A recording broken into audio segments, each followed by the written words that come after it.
podemos considerar el tema, el concepto de variolación y el de vacunación. ¿Sí? No, vacuna es Pasteur. Vacunación es Pasteur. Y variolación es Edward Jenner. ¿Sí? Luego,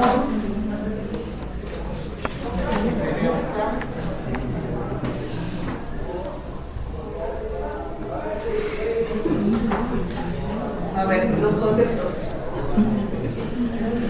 ¿Qué entendemos por inmunidad? Pues se puede definir las células propias de los microorganismos externos, células Del reconocimiento de todo lo ajeno y lo propio, ¿no? y si pongo, por ejemplo, es el estado de protección contra enfermedades infecciosas también. O sea, también, pero es algo que el sistema inmunológico no solo te protege contra infecciones, ¿no? También tiene la capacidad de reconocer. O sea, la inmunidad tiene que ver con el reconocimiento de lo propio y lo ajeno. ¿Sí? ¿Y la autoinmunidad? ¿Es la qué? Ajá, o sea, es la pérdida del desequilibrio de la inmunidad, ¿no? La pérdida de la tolerancia. ¿Y la hipersensibilidad?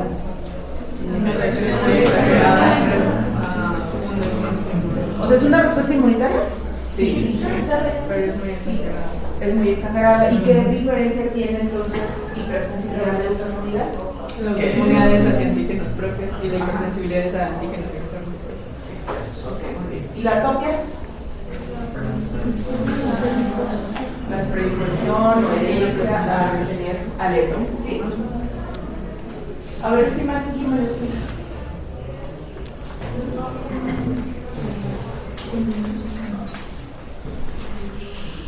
A ver, dale. ¿Paso? Sí. Participativo.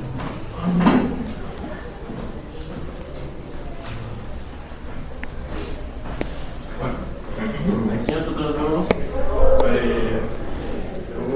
tres individuos diferentes que están siendo expuestos a un alergeno o un antígeno externo que genera una hipersensibilidad tipo 1.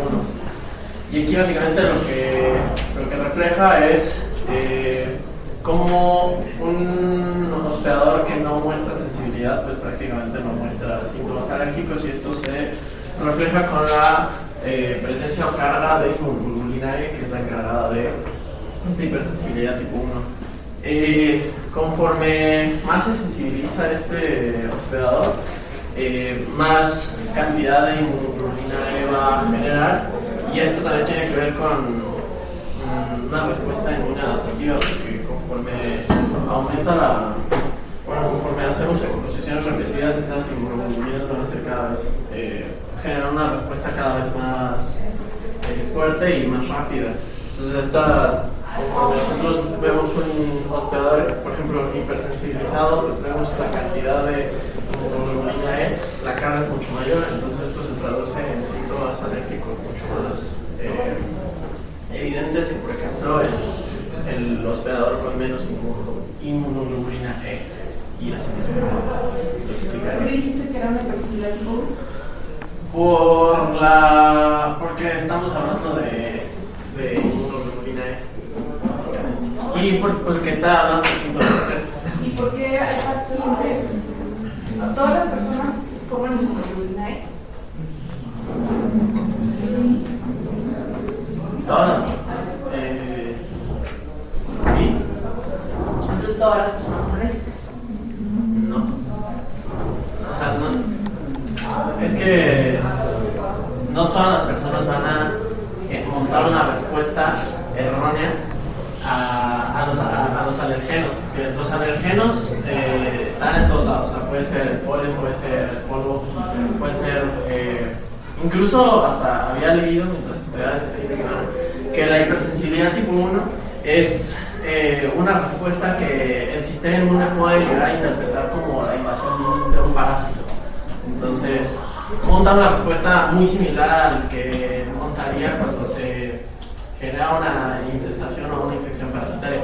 Entonces lo que determina si una persona es alérgica o no es si, es más bien qué respuesta va a montar ante el alergeno al que está siendo expuesto, porque yo puedo estar expuesto a un alergeno, pero ese antígeno no va a ser, en mi caso, inmunogénico, no va a generar una respuesta. Pero en una persona que pueda, por ejemplo, tener una atopia, que es lo que habíamos visto, una predisposición genética, sí puede generar esta hipersensibilidad al mismo tipo de exposición que yo estoy teniendo sin que yo genere una hipersensibilidad. Ok, entonces, todos tenemos un nivel de IgE, ¿sí? Pero no todos tenemos un nivel alto.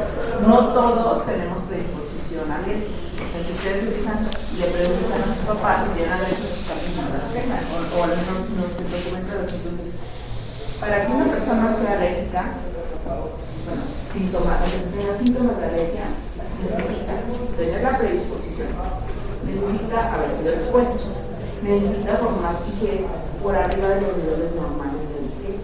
¿Qué hace la IgE para que produzca síntomas? O sea, ¿qué es lo que nos hace estornudar, tener moco, tener tos?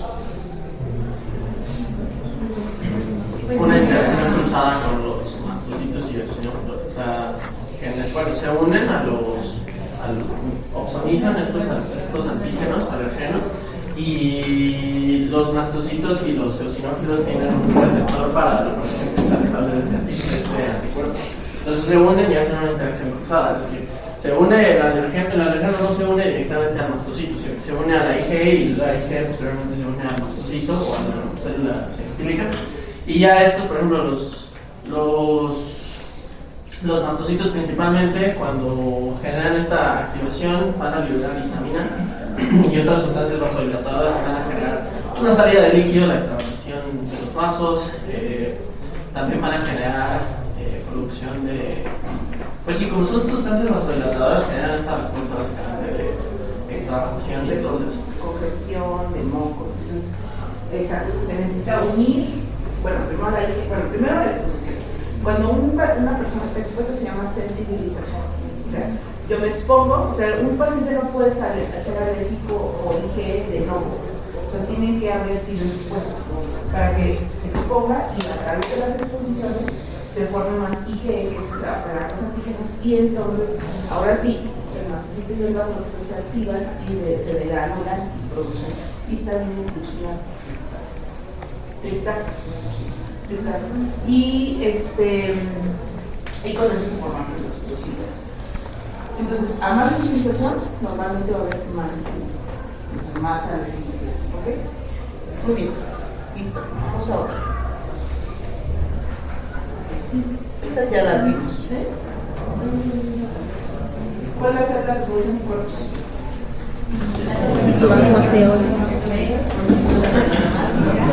¿Por qué obese? ¿Cómo? De la plasma. Ok, muy bien. Ustedes son las mediadoras de producción de la Cristina allá atrás.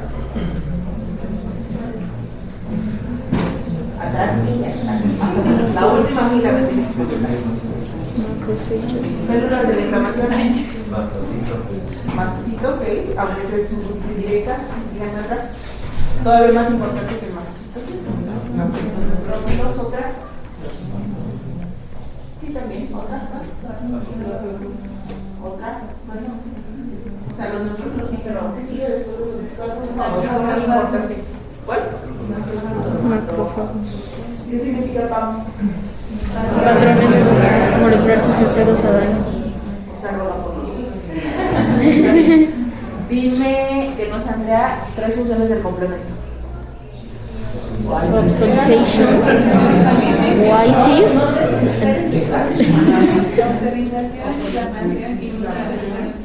¿Alguna otra?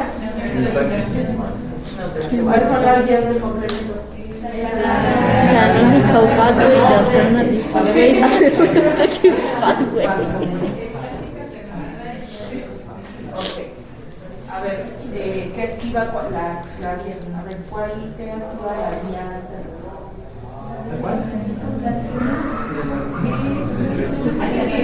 Un microorganismo que activa es basal. Activación basal por la hidrólisis de C3.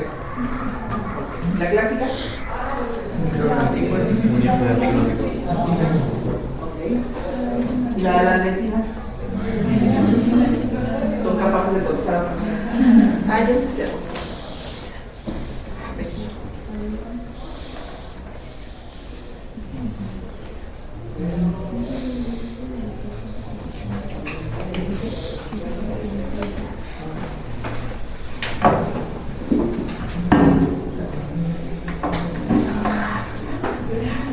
A ver, en cuanto a los tipos de inmunidad, dijimos que hay dos principales. ¿Cuáles? Si yo les digo que hace una inmunidad de tipo celular, adaptativa y a los linfocitos y de esos todavía más los cooperadores. Si yo les digo moral, ¿a qué se refiere? Adaptativa. Díganme ejemplos de inmunidad adaptativa, pero de tipo artificial. Una vacuna. ¿Y la lactancia materna? Natural. A ver, vamos a ver. ¿Células presentadoras de antígenos? Células dendríticas. Macrophages.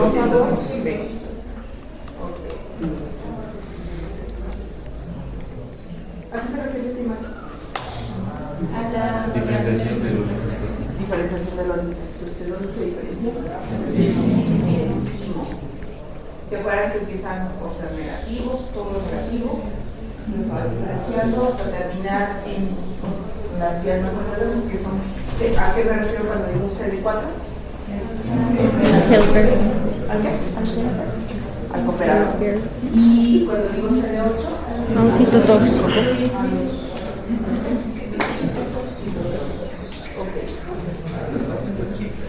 cosas importantes. La vía de la vía cooperadora se divide en dos partes, TH1 y TH2. ¿La TH2 a qué se refiere? Parásitos. La vía de la E. ¿Y TH1? ¿Cuál es la interleucina que ayuda a esta diferenciación?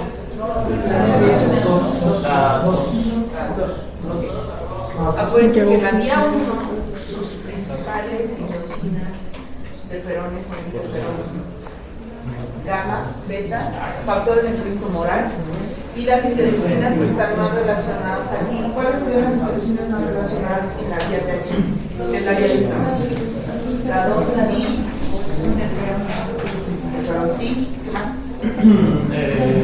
En las dos, en la TH1 y la TH2. ¿Son o no? Pues los factores de necrosis tumoral y los. Interleucinas. Interleucina. La 12. ¿Cuál más? La. Vas.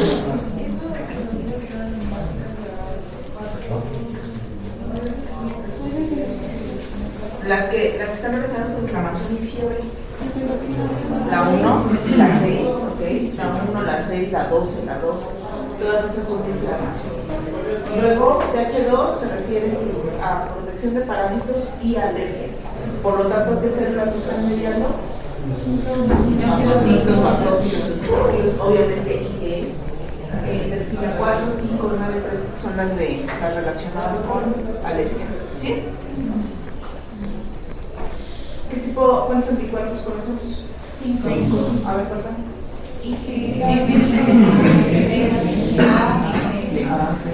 ¿Cuál es la más abundante? Bueno, depende. A ver, otra vez. A ver, vamos, va de nuevo la prueba.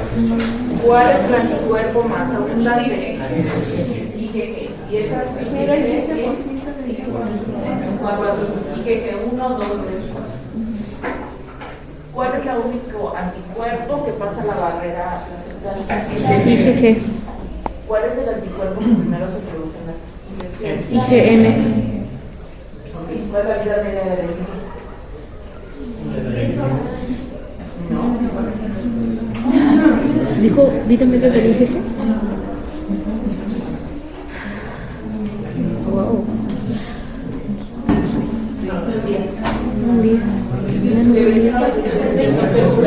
Les puse cuando es una suplementación de IgG externa, es decir, en el caso de los pacientes con agammaglobulinemia, tienes que pasar las agamas porque es regular la vida médica. ¿Ok? ¿Cuáles son las reacciones más importantes de los anticuerpos?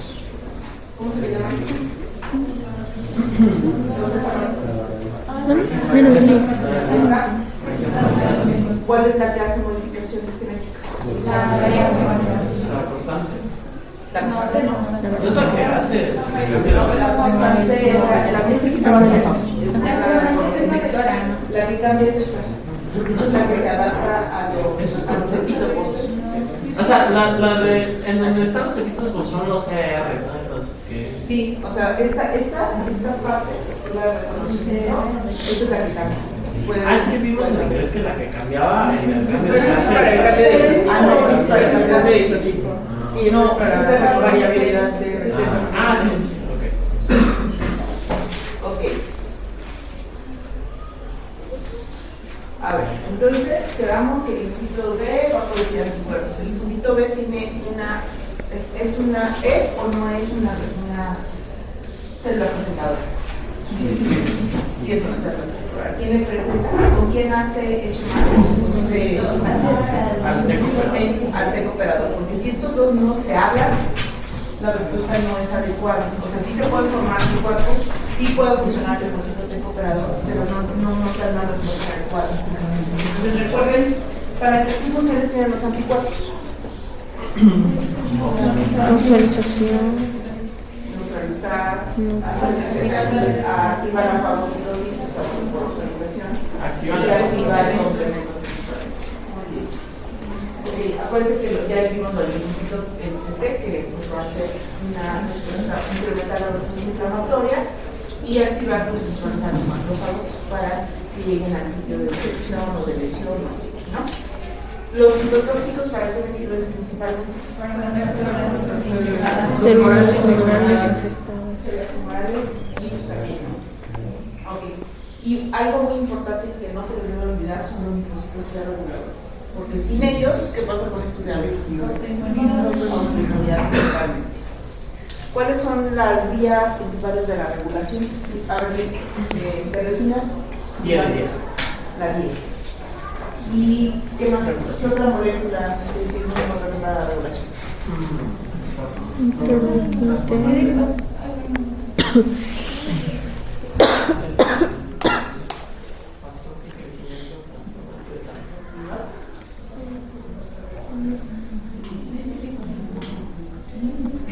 Una molécula de regulación.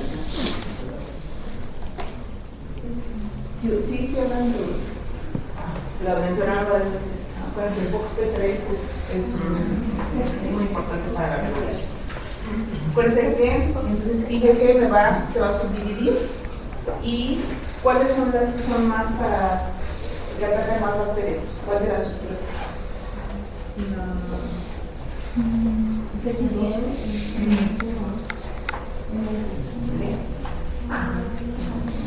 La más potente para activación de respuesta a bacterias es la IgG2. ¿Y la IgA para qué me sirve? Cosas que. Pues es para la unidad de barrera. Bueno, para todos los microorganismos que puedan penetrar a través de las mucosas. Es de los anticuerpos que se puede decir que también es parte de la inmunidad, ¿no? Nos había dicho algo de la inmunoglobulina que era sobre que actuaba en una respuesta gastrointestinal. Todas las mucosas. Y otra cosa. Respiratorias y gastrointestinales. Entonces, los niños, les dije que la deficiencia, la inmunodeficiencia más común es la deficiencia de GA. Y hasta les dije que la habían encontrado a través de las transfusiones, ¿se acuerdan? Que la gente que iba a donar les hacían conteo y veían que mucha gente tenía deficiencia de IgA y andaba por la vida como si nada, pero sí tienen mayor predisposición a infecciones, sobre todo respiratorias y gastrointestinales. Ok. Bueno, este es importante. Nombres de los macrófagos tisulares. ¿Cómo se llaman en el cerebro? Microglia. ¿En el pulmón? Alveolar. ¿En el hígado?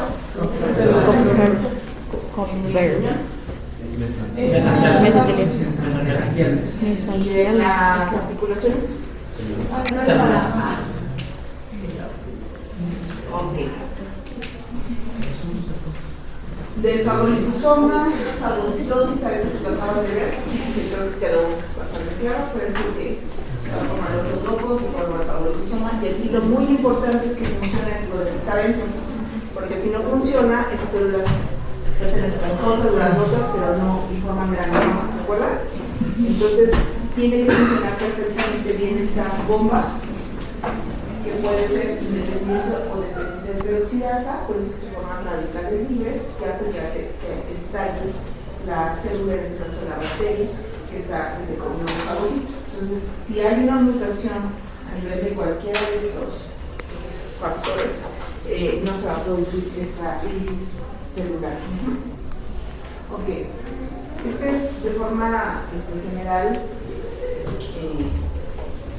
Bueno, aquí se habla de problemas, pero aquí quiero mencionar la diabetes y todo esto. Si algunas de las integrinas y todas estas moléculas que están en los epitelios no funcionan de forma adecuada, las células no pueden formar este rodamiento. ¿Se acuerdan de este rodamiento que sucede en la inflamación?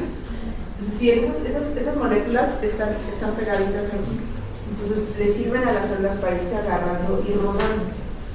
Hay mutaciones de esas integrinas que no les permite rodar, y entonces hay mucha cantidad de neutrófilos en sangre, pero no llegan hasta donde tienen que llegar a reparar, porque no funcionan todas esas moléculas.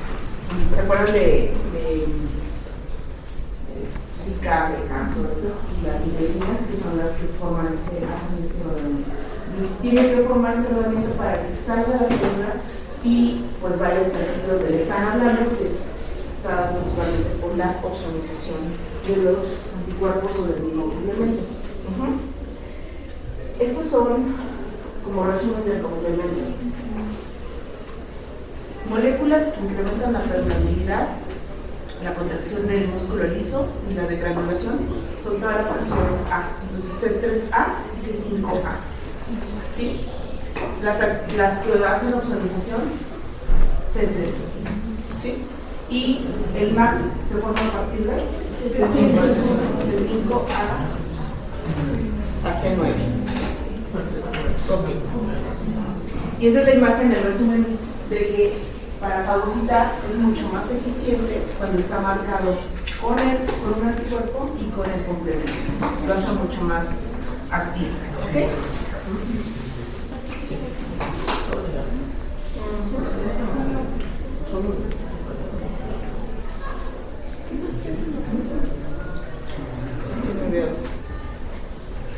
Pasar acá. Entonces recuerden esta parte de que la activación de todo, que separamos todo el sistema inmunológico para poderlo estudiar, pero en realidad todo el tiempo está funcionando en conjunto. O sea, están las vías innatas activas y luego inmediatamente entran las adaptativas. Entonces las primeras horas que ocurre una infección, una inflamación, van a estar todas las células de la vía innata, pero ya en ese momento ya están presentando a los linfocitos B, a los linfocitos T, para que se formen anticuerpos y se activen las células. ¿Ok? Me voy a pasar para acá. Bueno, esto del timo y esto ya. Vasos, órganos,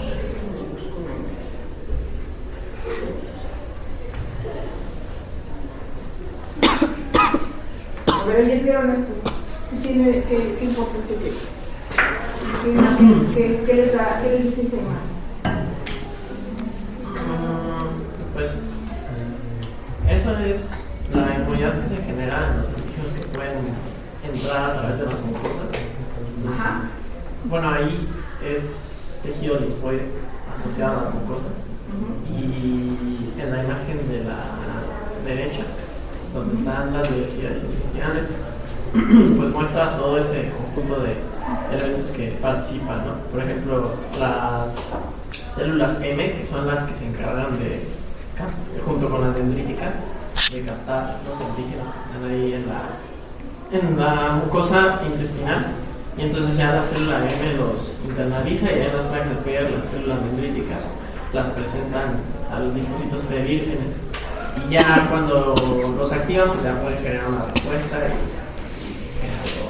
Ese es el resumen de cómo todas las células actúan al mismo tiempo.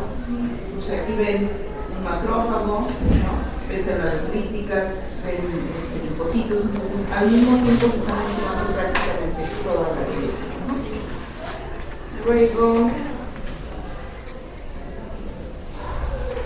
a ver, entonces, médula, timo para que maduren los linfocitos T y después salen algo. ¿Dónde maduran los linfocitos B?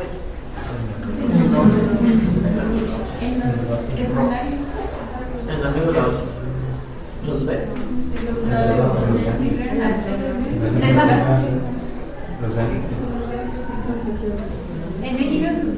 Los nervios, ¿no? Es donde aquí es donde van a madurar, pero sí salen de la médula, pero ¿dónde maduran? ¿Ok? Este ya lo habíamos visto. Este es un resumen de qué hacen todas las células. Están los operadores, o sea, que activan los tóxicos, los reguladores, los linfocitos, los marcadores, justo los reguladores aquí están FOXP3, ¿sí? Y marcador del linfocito T. CD3. CD3. Marcador del linfocito T solito, así linfocito T, CD3.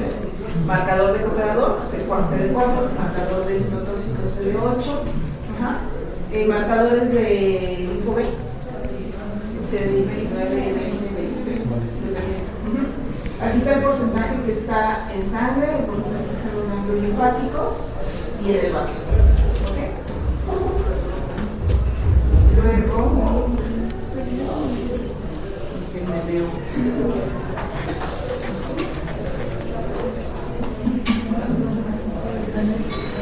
Y ustedes como que resumen de cada célula, los tiempos, el macrófago, obviamente eso lo vimos. ¿Qué son estas?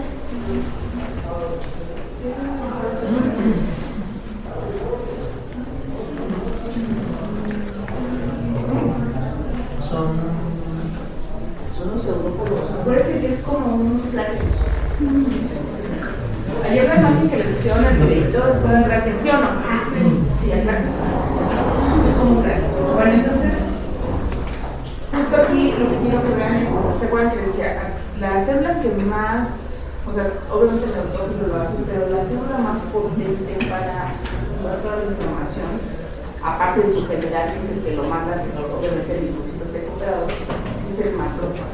El macrófago es capaz de liberar todas las interleucinas que tengan que ver con la inflamación. Esta va de activar interleucina 1, los factores de necrosis, interleucina 6, 18, la 12. Y si se fijan, cada una activa cosas diferentes. Esta se activa en el endotelio para aumentar la permeabilidad, por eso los pacientes se chocan. Cuando hay un choque séptico hay una vasodilatación realizada por estas interleucinas. De hecho, hay un concepto que se llama choque inmunológico por toda esta activación. ¿Okay? Algunas de estas son, bueno, para producir la permeabilidad, la fiebre, los factores quimiotácticos y las comunicaciones entre los linfocitos. ¿Okay? Por decir, cuando no se activa correctamente interleucina 12 e interleucina 2, los macrófagos no son capaces de matar a las micobacterias, entonces se hacen granulomas. ¿Okay? Entonces aquí está, fiebre por producción de interleucina 6, si se fijan todas van a producir fiebre e inflamación. ¿Okay? Entonces,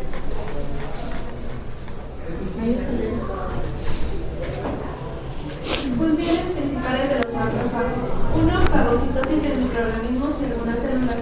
2. Eliminación de células viejas, detritus y cuerpos extraños. 3. Regulación de hematopoiesis. 4. Interacción bidireccional con linfocitos. 5. Presentación de antígenos para aumentar respuesta inmune específica. 6. Secreción de más de 100 productos biológicamente activos. Y 7. Actividad antitumoral. Tiene muchas funciones primaриas. ¿Okay? Acuérdense que también son preparadores, ¿se acuerdan? Se dividían en N1 y N2, ¿sí se acuerdan? Tipo M1 son los proinflamatorios los que van a secretar justo estas interacciones que acabo de decir, van a promover la eliminación de bacterias y también están muy implicadas en la disminución de los tumores.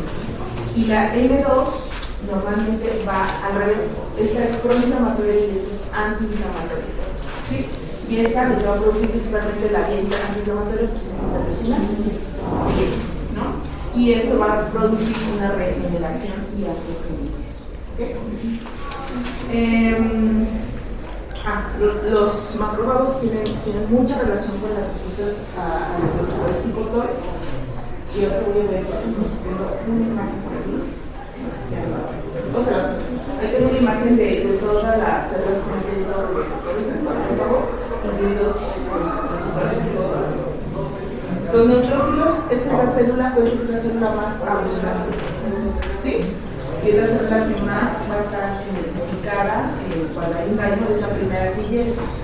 Recuerden que su gran potencial es fagocitar, de granular, y la última función que tiene es extracelular, las trampas extracelulares, que es cuando ya es como su última función, ¿no? Y lo que hace es exponer el núcleo y así como redes para atrapar. El problema es que esta parte está muy relacionada con enfermedades autoinmunes. Pues aquí está lo del rodamiento. ¿Se acuerdan de esta imagen? Seguramente la han visto. Este rodamiento. Entonces, para que la célula vaya caminando a sitio de inflamación, requiere pegarse a estas integrinas y estos son como moléculas de adhesión para que puedan llegar. Entonces, cuando hay una alteración genética a nivel de CD18, no se va a poder hacer este rodamiento y no va a poder llegar. Un ejemplo es un paciente que tenga esta malformación. Entonces nacen, se les cae el ombliguito y nunca se recuperan. Y siempre tienen pus y pus y pus. ¿Por qué? Porque no logran llegar el neutrófilo a reparar, ni el macrófago, ni ninguno, porque no pueden hacer instrumentalmente. Yo les digo que es un ejemplo como de si fueran unas botitas, entonces meten el pie y va a rodar. ¿Sí? Esa sería como la imagen. Hasta aquí está otra. Entonces aquí tienen que ver las integrinas y las selectivinas en este rodamiento. ¿Ok?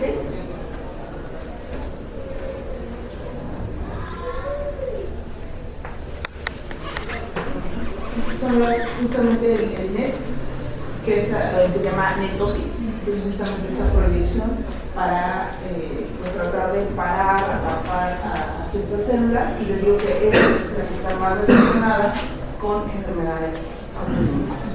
Esta es una imagen de, ¿cómo le llaman estos?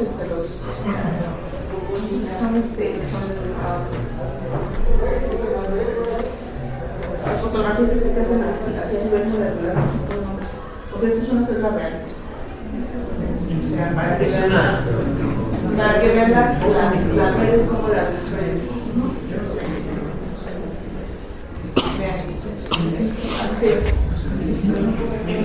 Y sí parece, ¿no? Sí parece una red tal cual, que es normal.